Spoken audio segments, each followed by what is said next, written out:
Hello and welcome to Season 3 of the Agroecology Podcast. I am Agroecology's guest host, Wallace Currie, and over the course of the 5 upcoming episodes, we'll be bringing you guests from across the farming sector to explore the diverse and exciting topic of agroforestry. This week on Agroforestry Through the Elements, we take a detailed look at the theme of air, an ethereal element with very tangible impacts for farmers, growers and livestock. In this episode, I'm joined by Martin Crawford, Helen Browning and Will Simonson to explore how trees shape airflow, shelter crops and livestock, as well as supporting vital pollinators. We begin with a conversation with one of the most recognisable names in the agroforestry movement, world-renowned perennial food system researcher, designer, author and educator, Martin Crawford. Martin designed and runs a forest garden on the Dartington estate and founded the Agroforestry Research Trust all the way back in 1992. He talks about how an understanding of airflow should underpin system design and how planting trees as shelter can benefit your crops, pollinating insects and livestock. Following that, we welcome CEO of the Soil Association, Helen Browning, alongside running her organic food and drink brand and the family farm on the Wiltshire-Oxfordshire border, leading a national charity and working as Commissioner and Trustee of the Food Farming and Countryside Commission. Helen's an agroforestry pioneer. Back in 2016, she planted thousands of trees at Lower Farm to gauge the effects of integrating productive trees into farmland with a view to improving overall productivity while enhancing wildlife and protecting soils. We round off this penultimate episode with the season with a candid conversation with Will Simonson from the Organic Research Centre. Will has a PhD in forest ecology and conservation from the University of Cambridge and is principal researcher in agroforestry. He also sits on the committee for the Farm Woodland Forum, an informal group that aims to facilitate generating and exchanging information that supports best practice and improves opportunities for agroforestry. This episode is one of my favourites of the season so far, and I hope you enjoy listening.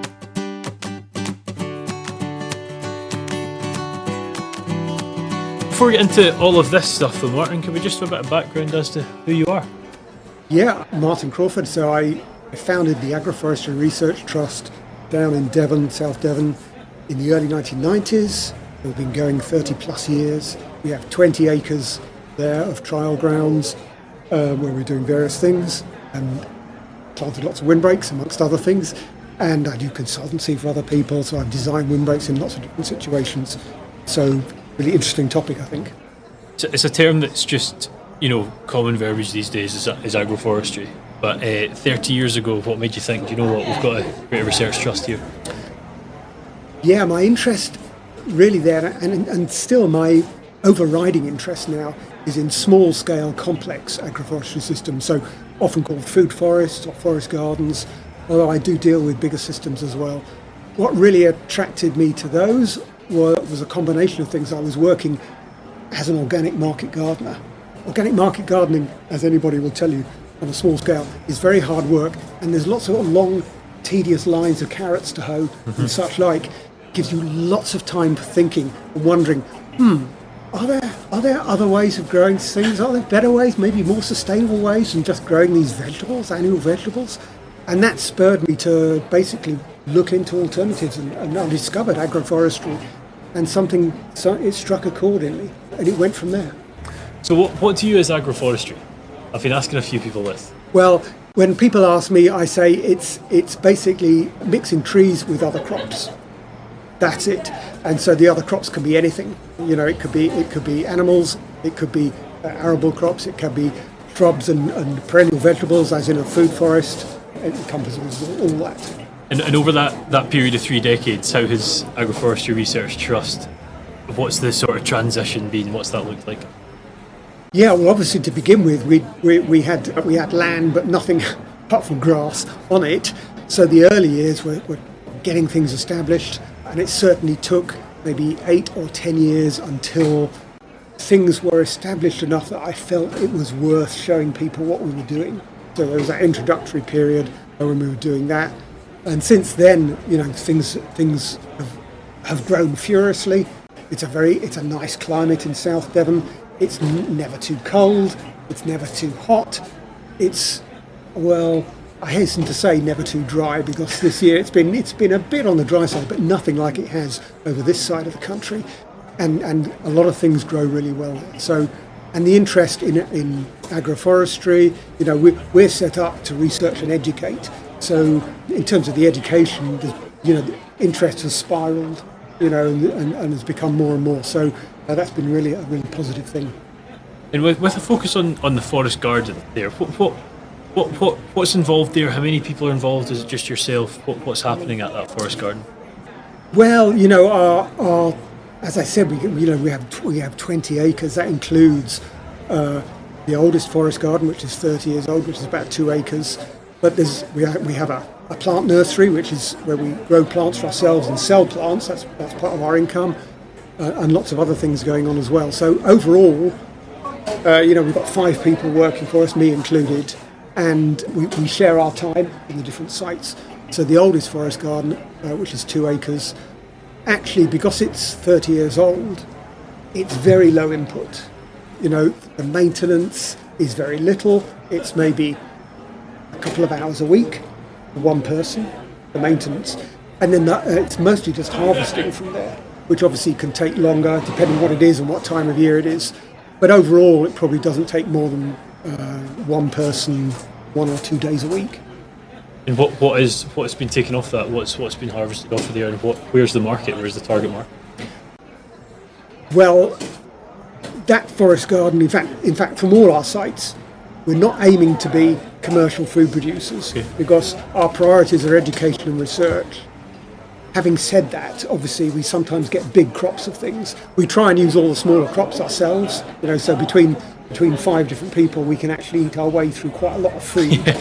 But sometimes we do get big crops. So, for example, we have about 5 acres of nut trees in various trials, and we get a lot of production from those. So quite a lot of that actually gets sold.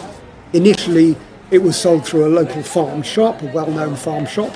But as our name got better known for people on the lookout for nuts, people just come to us now. So we just sell direct to people. Okay, I think it's always interesting that I've been to a few places that are sort of research based and they're producing a product, and it's is there a market there? Hence why I was asking. And you just realise that people eat really well. They've got a good diet because they're working there. Yeah, there is that. Yeah, that's a big bonus. Yes, not to be understated. Yeah. Not at all. Yeah. You mentioned about windbreaks there, and this is one that's interested me, and I'll probably ask maybe a wee bit more vaguer as we go, but. From a windbreak perspective, how are you creating a windbreak? How are you positioning those trees to create a windbreak? Yeah, most of the windbreaks I design are a single line. Oh, are they? I didn't think it would be. Not necessarily of one species, but sure. but you with the right kind of species, even with a single line, you can get a lot of shelter. Obviously, it depends on what you're using, and it's only really when conditions get quite extreme, I start looking at multi-row species, multi-row windbreaks, and obviously, we're in the west of the country. Devon's a pretty windy climate, so that can happen. Certainly, can happen in Devon. If you're on the top of a hill or near the top of a hill, southwest slope, it's going to be pretty darn windy when the wind blows, and everything suffers. Everything suffers. Whatever you're trying to protect, whether that's an animal crop grazing, or whether that's a field crop or another tree crop, they all suffer in that kind of exposure. So sometimes multi-row, but usually one row. I mean that surprises me hugely. I just thought there would be so much space between. Yeah, that's fascinating. What other things are you finding? You've been researching this for 30 years. What are things that are jumping out that you've found through what you've created, and you think, this is shifting how we look at agroforestry? Yeah, one of the things is, there's a lot of interest in nut crops, and like at this show, there's a lot of interest in walnuts, and walnuts as silver arable crop particularly, and that's because the economics of walnut are actually pretty good as a nut producing tree, but most nuts are wind pollinated. This is what people sometimes forget. Whereas most fruit trees are insect pollinated, most nuts are wind pollinated. And if you're growing a wind pollinated crop in an exposed position, all your pollen is just going to go straight out of your nut orchard. And so what I've seen is windbreaks can make an incredible difference to the productivity of nut crops. And that's something that I think a lot of the people interested in walnut agroforestry maybe not realising. Okay, fantastic. Any others? I just love this. This is fascinating. Yeah, I mean, the microclimate changes so dramatically when you get good wind protection. One of our sites is on a north-facing slope, about a 10 degree, 9 or 10 degree north-facing slope, and incredibly exposed to north winds, and quite difficult to protect against north winds as you go up the slope, if you can imagine that. If you've got a slope facing a severe wind, how do you protect going up the slope? Well, the answer is you have to have several smaller windbreaks kind of as you go up the slope. But that site was incredibly difficult, incredibly exposed, and we planted fruit trees there at the same time as some windbreaks. And as happens in exposure, the fruit trees, they just sulked. That's what they do. They sit there, they hardly grow, they resent you. Until the shelter starts growing. And as soon as the shelter gets going, they just become different plants entirely, as it were. The speed of growth speeds up. They start flowering much quicker. Bees are around because it's more sheltered, so the crops build up quicker. There's just so many obvious benefits when you can see them with your eyes like that. If someone's listening to yourself, Martin, and they're maybe an arable or a pastoral system, it doesn't matter, and they're looking at integrating trees into that system, what would the advice be? My advice would be look at windbreaks first. Okay. Because ideally you want to get those in even before you're planting your other crops. In the real world, it often happens at the same time because people discover agroforestry and decide, that sounds good, I want to do that. I should have planted a windbreak 5 years ago. Well, that didn't happen. So, ideally you look at windbreaks first because the sooner you get those in, the sooner, protection will start growing. The main focus you did sort of mention earlier that it's sort of having trees alongside crops. One of those crops could be livestock through pastoral systems. Is there more place for this in silvo-arable than there is in silvo-pastoral? I would say no. I'd say it's equal priority. I mean, the yields of animals go up just as yields of other plant crops do with shelter because they get a lot of benefits. They don't lose body heat. When it's windy, for example. So. Obviously when there are animal systems involved, then your windbreaks can have other side benefits, so they can have potentially be browsable, so they can be an extra source of food, and that can be a very deliberate part of your design. Are we seeing with agroforestry or with forestry being on farming units, are we seeing that assisting in biodiversity? Yes, we are. I mean, I always stress the importance of diversity, and of course, if you start with an arable field of a monoculture, and you're going to put some lines of walnut in it, you've doubled the diversity. But it's still not very diverse. You've got 2 crops instead of 1. It's better. It's an improvement. But actually, those tree rows themselves can actually be diversified quite significantly, even if it's only by underplanting wildflower strips or something else easily managed, potentially, underneath those tree strips. So, the more diversity you can get, the more resilient your system is going to be. But of course, the more diversity you get, potentially complexities start coming in, management complexities start coming in. So everybody draws the line somewhere, and different people will draw it in different places. But I do encourage diversity. It's interesting you put it that way, isn't it? Because we do talk about increasing biodiversity, we want to do that. But there's limitations to it as well, as you say. And you are, at the end of the day, producing X thing, be that walnuts, be that wheat, be that lamb, doesn't matter. Yeah. And if there's something that's going to work against that, that's going to be a challenge for someone to integrate. Yeah, It is. It's a complexity, and there might be maintenance issues. It might be slightly more complex. Even design might be slightly more complex and time-consuming. But against that, you can offset the extra resilience you get, from attracting beneficial insects, from attracting pollinators, and as time goes by, I just did a talk on making your growing systems more resilient because of climate change, and in time climate change is going to affect us more and more. Already this summer it's affected a lot of the country by the obvious drought conditions, but it's going to affect us more and more, and actually the more diverse you make your system, the more resilient it will be in terms of what is barreling our way in terms of climate change. So it's difficult to put those benefits in figures, in numbers, which some people sometimes want, but that's sometimes that's not possible. But I would say that extra resilience can more than offset the kind of complexity, the extra complexity. I would agree. Yeah, I did find it interesting you said it. That was probably why I pressed on it. Soil loss, soil erosion. We think of soil erosion, from heavy rain, but we don't tend to think in this country of soil erosion from wind. But actually, that can be quite a big effect as well. So obviously, windbreaks can really dramatically slow that kind of soil erosion.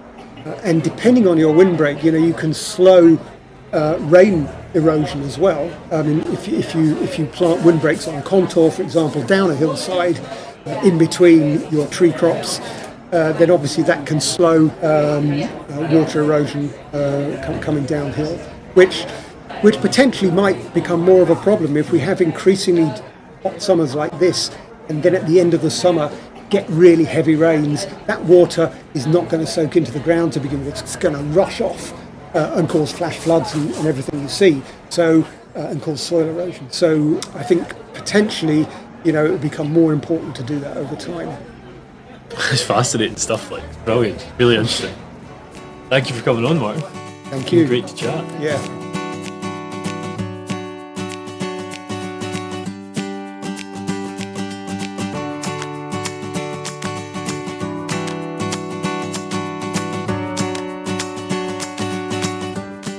Helen Browning, how are you? Very good, great to be here, thank you. Those that don't know, which I'm sure isn't many, what is it you do yourself? So I'm Chief Exec of the Soil Association. I'm also an organic farmer in North Wiltshire with a real mix of arable dairy, lots of dairy, pigs and agroforestry. So agroforestry has been a big thing for me personally on the farm over the last 10 years or so. So a lovely varied life, both leading the Soil Association, which I've done for about 15 years now, and having a practical bent too. Absolutely, yeah. And we'll come on to Soil Association and what we're doing here with Agroforestry Show as well, but I always want to ask so much more about farms, but I've got this 15-20 minutes with people, so we better focus purely on agroforestry. But the farm itself, what role is agroforestry playing in that? Well, I've long had a real interest in trees and how trees can, enable a farm to face the future better. And but I'm a tenant farmer on most of the land that we farm, and so landlords never like you planting trees all over the land because it kind of devalues it, and the change of use and all that kind of stuff. So it was only about 10 years ago, when I got a bit of land of my own, that I was able to start indulging my interest in trees, and I've done that at some, in some style. In some ways, we've set up 7 or 8 different agroforestry systems on the farm, some experimental, some more commercial, and in fact the first agroforestry show was based on my farm 2 years ago. So yeah, we've done everything from planting fruits and nuts and with understories, peri pears in alley cropping, lots of willow and poplar to browse, creating wood pasture, trying some sort of natural regeneration approaches. So lots of different things, and I'm just really excited about trees and how they can help us farm better into the future. And how do they play in with the remainder of the farm? So at the moment it feels like, and this is not the way it should feel, it feels like a different system. because the 200 acres that I own where we're doing the agroforestry, it's integrated with the dairy heifer replacement system, so we have cattle grazing between the trees in the alley cropping. We're developing systems that will give sort of living barns for animals longer term. But up on the main farm where we're doing a lot of dairying and some of the pig system, we haven't been able to plant trees at scale up there. And we're just starting, we're putting in more hedges and we've put in 1 or 2 shelter belts, but the scale of the farm is such that it's quite hard to work out where you start, particularly in an untenanted situation. So I think it should integrate really well. I think it makes the farm far more resilient from the point of view of giving livestock the conditions they'll need to thrive into the future, and livestock's a big part of what we do. Plus it's giving us new income streams. But actually, because of the way the farm is structured, we've run them as 2 slightly separate sort of systems at the moment. I think it's interesting because a lot of what we talk at events like this is circular systems, integrated systems and whatnot. But I think there's real value in seeing it as a separate entity. Can it survive on its own as well? Can it live by itself? And then there'll be that sort of symbiosis with that, but that to sort of create them as businesses themselves is very important too. Well, we have to make sure that the trees themselves can earn their keep. Yeah. And while we're doing some experimental stuff, because I think there's so much we all need to learn, we have done some stuff which we believe is commercially, viable. And obviously, there's a cash flow gap between you planting these trees and you starting to get an income stream. But we've tried to set up some things at a big enough scale that they will be able to be commercial enterprises. And really, I guess in some ways, the 200 acres where we're doing the agroforestry will and is becoming a self-sustaining system within itself. It's just not quite clear how that will engage with the tenanted farm at the moment, and how those learnings and the system will sort of rub off on each other.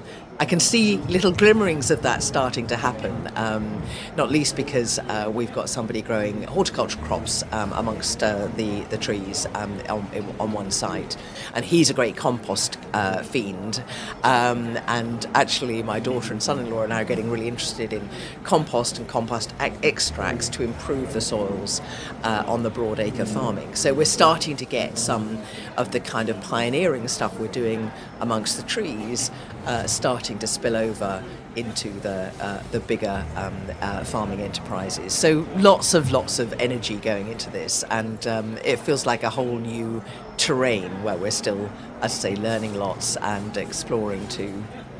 And I think one thing that was quite interesting you said there, I think you said heifers, so not your sort of milking herd, but they're in and around the trees as well. How are they ration wise? Is that okay? Because they're quite an intense ration in a lot of dairy systems. Do they perform just as well as normal? So what the way we've set out the alley trees gives us really nice controlled grazing, mob stocking paddocks. So that idea that you allow the grass to grow taller, and then you put a big chunk of animals in there just for a day or so to crash the grass in one go, and then you rest it for a long period of time. And so actually, although you can do that without trees, the fact that we've had to protect the trees from the cattle means that we've blocked it up into paddocks which make that mob stocking very easy to do, and the animals really seem to thrive in that kind of system as well. I think what's going to be interesting is when we start getting more, leaf fall or say willow browse, things where the animals can directly eat the products as well as get shade or shelter from them. I think that will be really interesting. But at the moment, it's you're bringing the two systems together, but in a way that is not competitive, but actually structurally helps us manage the herd of cattle better. And taking the farming hat off and putting the chief executive hat on, what is the role of the Soil Association first off?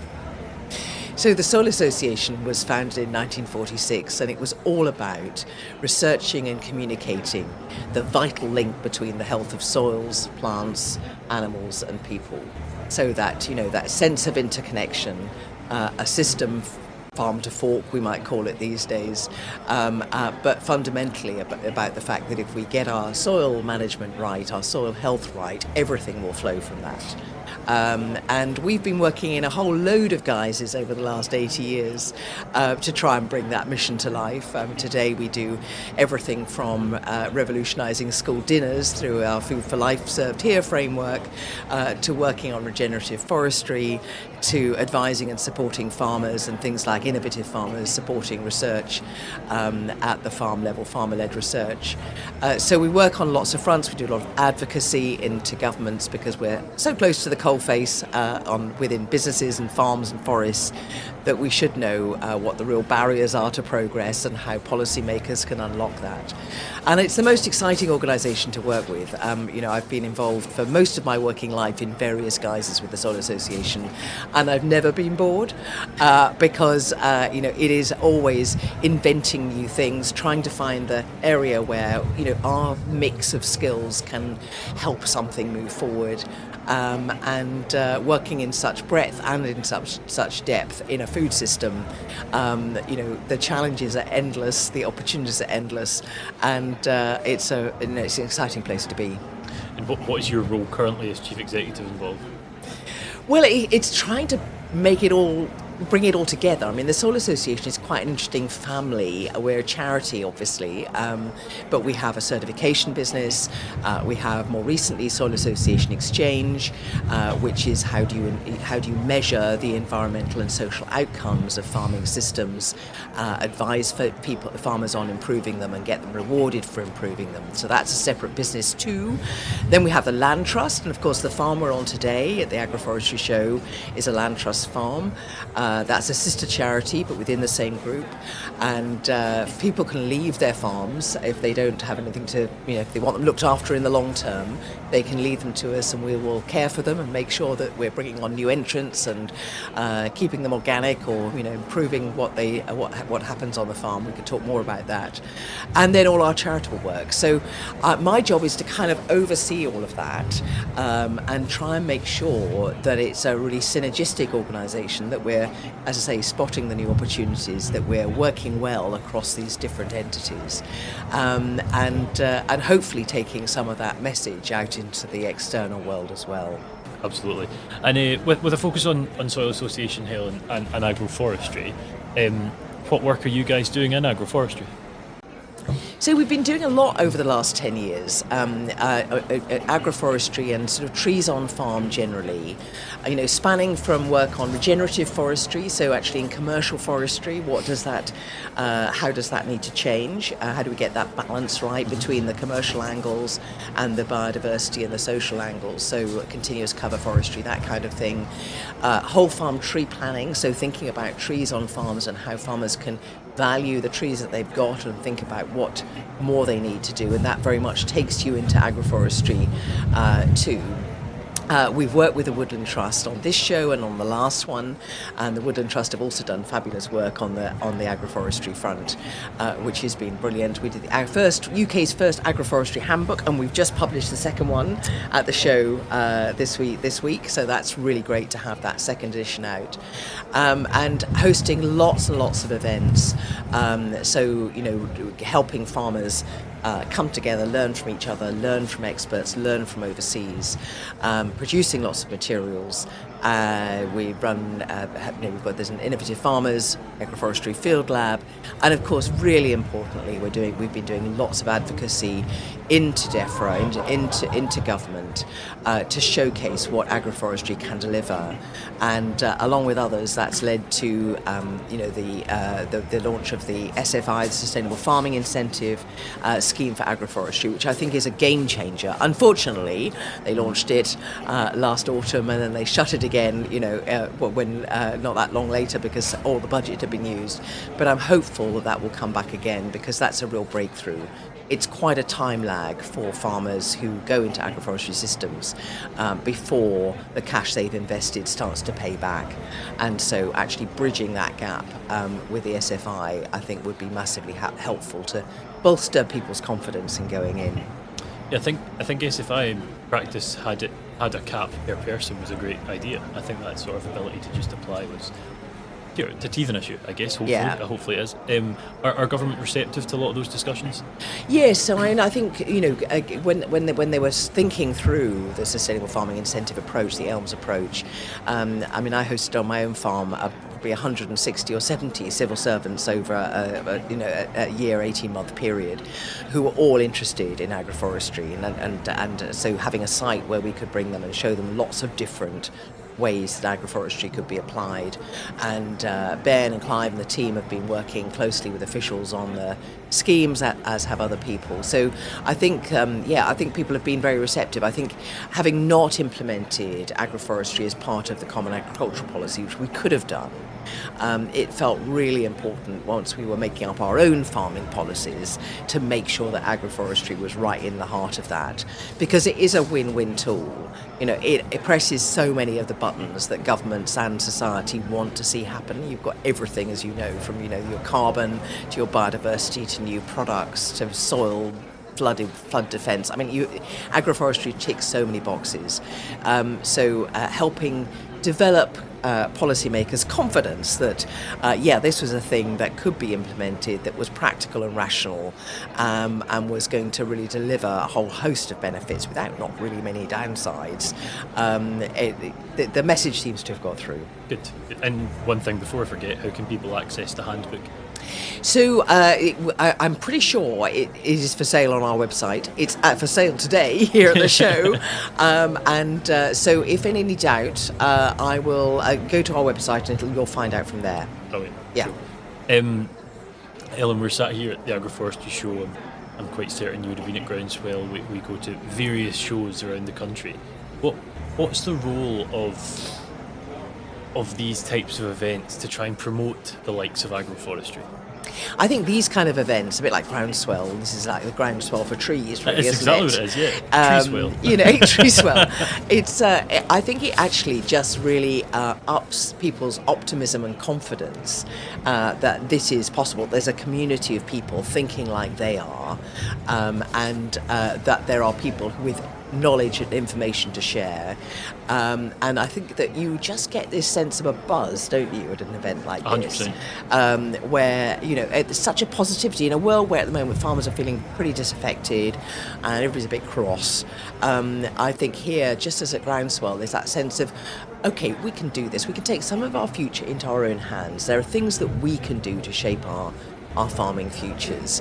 And I think certainly myself as a farmer, and I have to talk sometimes as a farmer, I have to just think, what can I get on with? I can wait for the politicians forever, but what can I do to make sure that my farm will be more resilient into the future? And to be honest, planting trees, feels like a really creative act. You see it very quickly in the landscape. It changes the landscape and the feel of a place. But it feels like an act of optimism in the hope for the future, because you are planting something that will only come to fruition in 10, 15, 20, maybe 80 years' time. And at a time when, we need to get a bit more perspective on life sometimes. And I think planting trees helps you do that. So I get this great sense of a bubble of enthusiasm and knowledge, and starting to get some really practical and more commercial applications coming through at an event like this, which feels really exciting to foster and bolster. And there's so much brilliant writing about trees now. People are really thirsty for this. I'm just reading a book called The Genius of Trees, Harriet Ricks, which is just talking about how trees have almost manufactured our landscape and our water cycle and our soils over their history. It's a fascinating view through the eye of a tree as to how it has engineered the world to suit it. And I think there's so much interest in this now, and it feels a very joyful thing. Helen, thank you so much for your time. It's been great, thanks.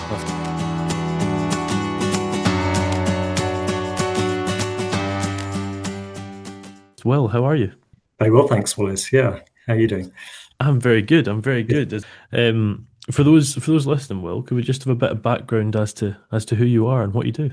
Yeah, so I'm the principal researcher at ORC for agroforestry. So I lead that research theme that's been a really important one for a long, long time. Started off really with having a base at the Wakelands Agroforestry farm in Suffolk, where we had a research and an office base there for a large number of years, and we continued to collaborate with that really important silver arable system there, which has got great research and demonstration potential. But from that site and that place, we've over the years we've done a lot in kind of research, knowledge exchange on agroforestry, both in Britain, Europe, even further afield occasionally. So that's been exciting work to be part of. And on that European scale, is the UK ahead? Are we behind? Where are we? Well, it's that's really interesting. I mean, I think in terms of the kind of novel, if I can call them that, agroforestry systems, the kind of renewed interest in agroforestry, we're probably ahead of the curve, I would say, in the UK. But agroforestry isn't a new thing, is it? It's very traditional. So in a sense, it's rediscovering all the benefits of trees and shrubs within farms, and that is incredibly important on continental Europe even today. So it's not a new invention, a new discovery, but it's kind of re-establishing what's been important learnings from the past about as kind of multifunctional land use, really, and how much more sustainable that is. Well, you've dedicated a lot of your career to agroforestry research and tree research in general as well. What originally took you down that path, and why did you find it an important one to jump down, I guess? Okay, yeah. Well, I guess it dates back a lot of years when I used to work in Portugal. I was based in Portugal for 12 years in total, 2 stints. I had 4 years there working for a charity called Arrocha, and then went back there with my family for a period of 8 years. And a lot of that work, which was really in the area of nature conservation, actually, was in farmland, basically. And farmland there is, very much dominated by trees. Trees are just so characteristic of farming systems in that country, whether it's the olives, the figs, the almonds, the oaks, whatever. So these are essentially agroforestry systems, although kind of in those days, I didn't really kind of term them those. It was just kind of the farming that I knew and loved.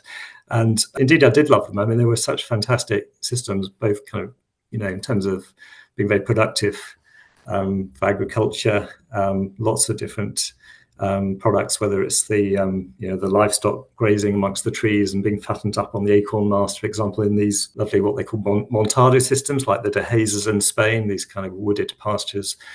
Herbaceous crops, it's the livestock, it's the tree crops as well, the cork, for example, from the cork oak tree, obviously things like the olives and almonds. Highly productive, but incredibly important for biodiversity.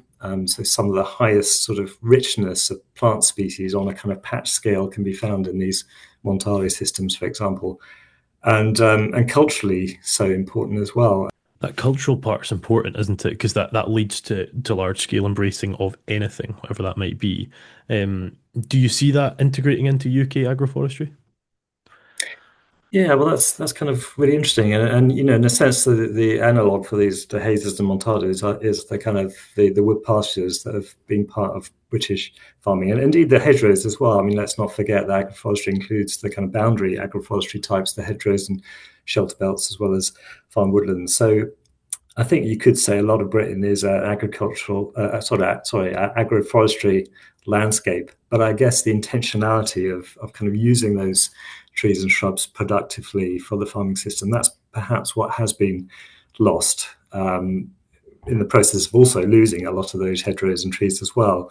And that's, I guess, what we're trying to regain. So you could say that it is culturally important.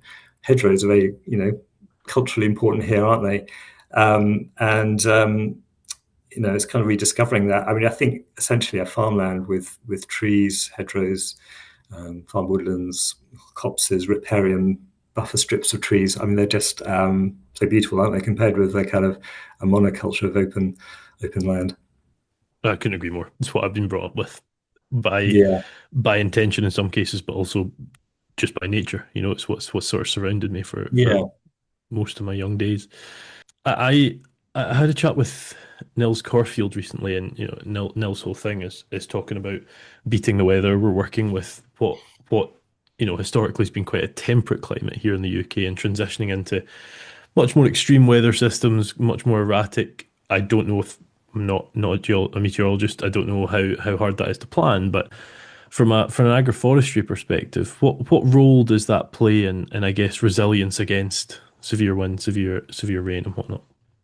Yeah, so I think it plays a really important role. I mean, I think this kind of more specialised monocropping, etc., that kind of agriculture has gone down the route of over the years is fine in, as you say, those temperate kind of benign conditions, and it's highly productive, etc. But it's when you start to experience those kind of those shocks of the whether it's a heat spell or flooding, it's that when which becomes problematic. And I think you could say that agroforestry is an example of a kind of climate shock absorber. So what you're doing is kind of building in elements into your farm, which is helping to buffer the system from that more erratic, unpredictable, more extreme conditions. So, I mean, through the series that you're doing in these podcasts, and these different elements, I mean, we covered water, I believe, and kind of trees are really important in terms of water infiltration,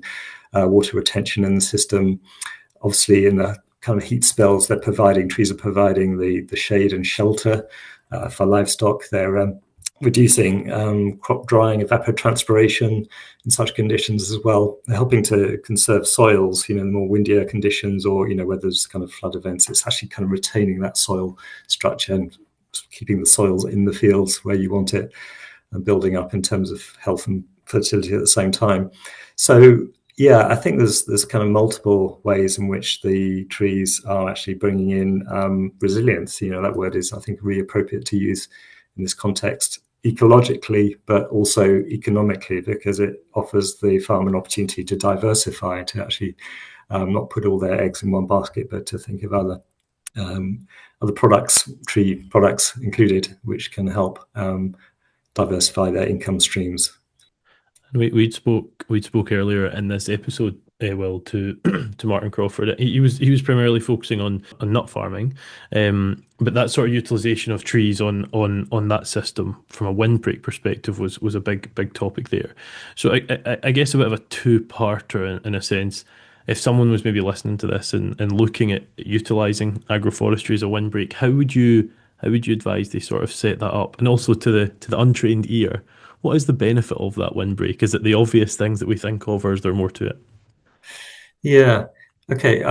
Well, there's a lot to this, and I think there's nothing obviously better than to actually kind of walk around your farm and to actually talk about this in a specific context. I mean, there are some general rules of thumb, around, for example, planting your trees, your shelter belts perpendicular to the kind of prevailing winds or problematic winds. So it's kind of thinking about what's the kind of the prevailing wind at that critical stage in the growth of a crop or in the kind of the livestock farming, whatever. So, and it's kind of thinking about that landscape, and indeed the kind of the local topography which plays into that. The slopes, the aspects of those hills within your farm, that can affect the wind direction, of course, and it might sort of affect where you plant your trees. For example, the ridge line may be a lot more effective than further down into a valley.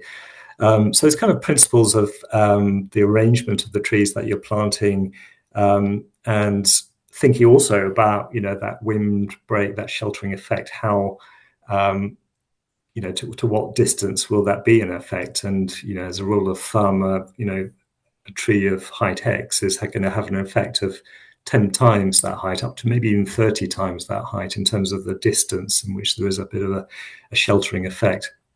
I think the kind of what, tree, we're talking about trees, but obviously there's lots of different types of trees and the densities of plantings, the shrubs that you can put in the understory, all of that plays into what you want to plant and where, and in terms of the sheltering benefits. So there's been some research on shelter belts, including a project in the Cotswolds that my colleague Lindsay is kind of leading on. I'm being a little bit involved, but that's kind of trialing a so-called optimum shelter belt design, which is a sort of specified as a certain width, 5 meters. It's kind of having a sloping profile, a porosity of 50%, so it's allowing some kind of wind through that shelter belt, and by doing so, you're kind of reducing, in a sense, the turbulence, which you don't want, and so you're not creating a brick wall, a hard kind of barrier, but you're allowing some kind of air movement through. and that's beneficial. But this particular kind of formulation, the so-called OSB design, is also, in a sense, maximizing the benefits while minimizing the amount of land that you're taking out of production. And it has benefit not just in terms of the windbreak effect, the sheltering, but also for biodiversity. And that's one of the things we're interested in, is how such structures can actually be helping things like the pollinators, the natural predators of pest species, but also, species of conservation importance in the landscape.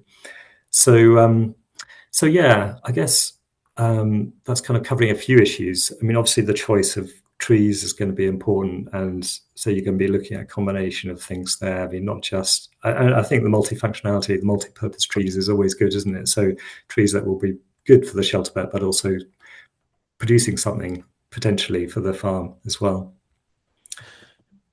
And do you want to mix up variety of tree?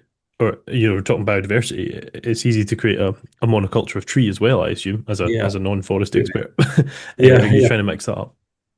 Yeah, you are. And I think it's partly in terms of the function you want for those trees on your farm. So, for example, in a silver pasture system, clumps of trees tend to be better than lines in terms of providing shelter for the livestock. But also, you want a mix of trees in there, different heights, some shrubs under the tree crowns, providing some browse, providing perhaps a better kind of vertical profile of that whole shelter structure.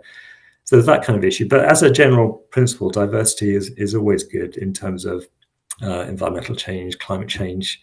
It's that kind of resilience question again, because, if you're putting all your kind of, use that expression again, all your eggs in the one basket of one particular tree species, you're at risk of that failing. I mean, obviously, 30, 40 years ago, ash dieback wasn't predictive example, and then some of the early kind of pastoral silvo trials were using kind of ash and come a bit of a crop because of that, so there's that lack of diversity. If you'd kind of had a mix of species, then sure, if you've got a major sort of disease kind of event happening, then you're spreading the risk, aren't you? And you're going to have some trees that will remain healthy and fill out the gaps and so on.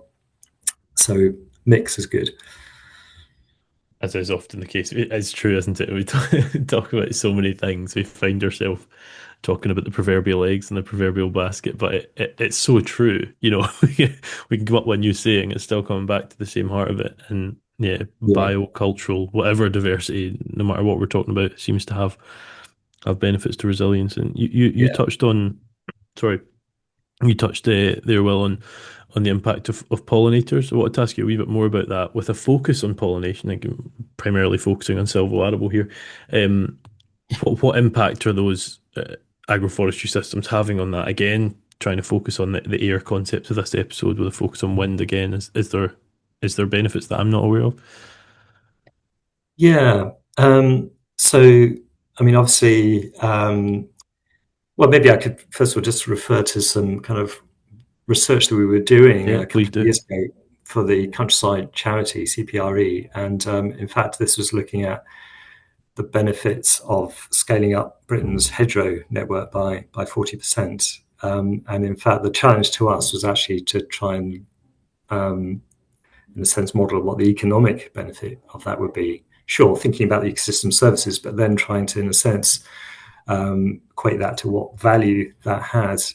And taking everything, so biodiversity, including pollination, taking air quality, climate change mitigation, in other words, absorbing carbon.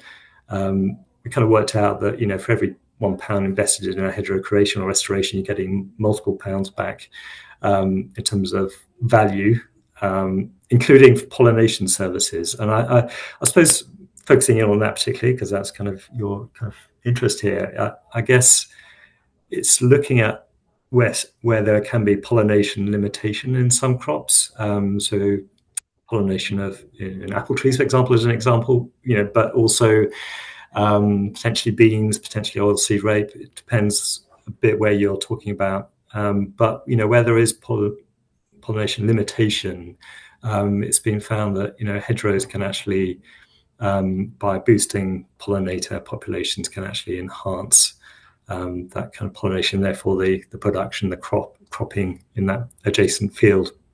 Obviously, there's a distance aspect to that. How strong that effect is depends on the arrangement of the hedges, how close crop is to that, to the hedgerow network, and therefore the benefits. But that's kind of one example. And I think with fruit tree-based agroforestry systems, you're kind of wanting the right conditions for the pollination of those trees, whether apples or anything else, nut trees potentially as well. So I think your kind of windbreaks that you're putting, perhaps across the route of the prevailing wind is going to ameliorate the conditions and improve the prospects for the good pollination within that tree crop as well. I could ask you about so many different trials you've done, but I'd quite like to hear about Reforest and what is Reforest and what is it doing? Okay, so Reforest is a Horizon Europe project. So in other words, it's a collaboration across Europe. It's actually working in 8 countries, 14 different partners, of which ORC is one. The University of Reading is the other British partner in this consortium. It's basically building on previous such collaborations, including projects like AgroMix, like Affinet, AgForward, which is all kind of, in a sense, building on each other to develop the evidence base for not just the potential advantages of agroforestry and how you kind of optimize those, but also the challenges. I mean, agroforestry isn't a panacea for everything that goes wrong on a farm. It's not a kind of solution to everything. It doesn't necessarily work in all situations. It might not be the best option. One shouldn't think you should plant trees everywhere because sometimes it's just not appropriate and beneficial. So it's kind of, looking realistically at the barriers, the challenges, as well as the opportunities. And I guess as these projects have progressed, it's kind of just filling in those knowledge gaps and increasingly doing so more aware of what are the real questions that the farmers have. So I think this idea of co-design, participatory research, which has always been at the core of Organic Research Centre. I know other organisations that we work with, but it's almost coming even more to the fore, even more prominently through a so-called living lab approach. The idea of these living labs, and this has been one of the core ways in which we worked in Reforest, is to basically just kind of bring together a set of stakeholders that include the farmers, includes researchers, agricultural advisors, potentially other kind of stakeholders in the value chain, policymakers, and bring them together into a kind of geographically discrete region and to explore together, okay, what are the key questions that need to be answered really to help encourage adoption of agroforestry, and how can we work together to provide solutions to those questions? So there's been a really strong kind of knowledge exchange element to this, and that's what living labs work really well, because they bring together farmers and others to kind of share knowledge peer to peer, and researchers in a sense are just the facilitators in that process. There has been the science going on at the same time, so we've been doing some studies on measuring the ecosystem services, the production benefits of agroforestry. It's been great to be sort of networked across Europe and to really be inspired by systems in other countries and kind of learn by comparing and contrasting. Our Belgian partner is an agency called Inagro, working in the Flanders region of Belgium. They've got a new walnut-based silver arable system there. It's highly instrumentized, so in other words, they're kind of recording masses of data about things like the microclimates, tree growth performance, the soil health conditions, how they're changing. All this is great information and really valuable as we kind of complete that jigsaw puzzle, fill in those gaps, understand how to design agroforestry to meet the specific objectives of the farmers. There's a big financial kind of modeling bit to it as well, because I think one of the key things for farmers is, will this pay? How will it affect the bottom line of my farm accounts? So, and that with agroforestry as a long-term proposition, that's not such a simple question. So there's work underway in Reforest and other projects to actually provide some tools to help navigate that kind of that difficult question. So ORC has been responsible for a so-called toolbox, actually, which brings together the sciencey parts of the project, if you like, and to make those models and tools available to the end user. So that's one of the things we're working on, and I hope will be real use to farmers who are thinking about agroforestry for them. Well, as I said, I wish I could speak for longer because it's fascinating, but I'm conscious of time. But that was really interesting to hear about reforest. I'd been aware of reforest, just didn't know quite the extent of how far across Europe it was. But thank you very much for your time. It's been a pleasure. Okay, it's been a pleasure speaking to you. Thank you. No, it has been. Thank you for listening to episode 4 of Agroforestry Through the Elements. I'm Wallace Currie, and this podcast is produced by Agroecology, your go-to destination for practical, sustainable farming resources and advice. Just a reminder that all of the past Agroecology podcast seasons and episodes are available to listen for free on Libsyn, Apple, Spotify, SoundCloud, or wherever you get your podcasts. If you've enjoyed this episode, don't forget to subscribe to the Agroecology newsletter to stay up to date with future episodes. Agroecology would love to hear your thoughts, comments and reflections about the topics covered in this podcast series. You can contact them via email, comment below, or drop them a DM on one of our social media platforms. Join me for the final episode, number 5, where we'll be focusing on people, where we'll talk to Andy Dibben, Bid Webb and Jonathan Code.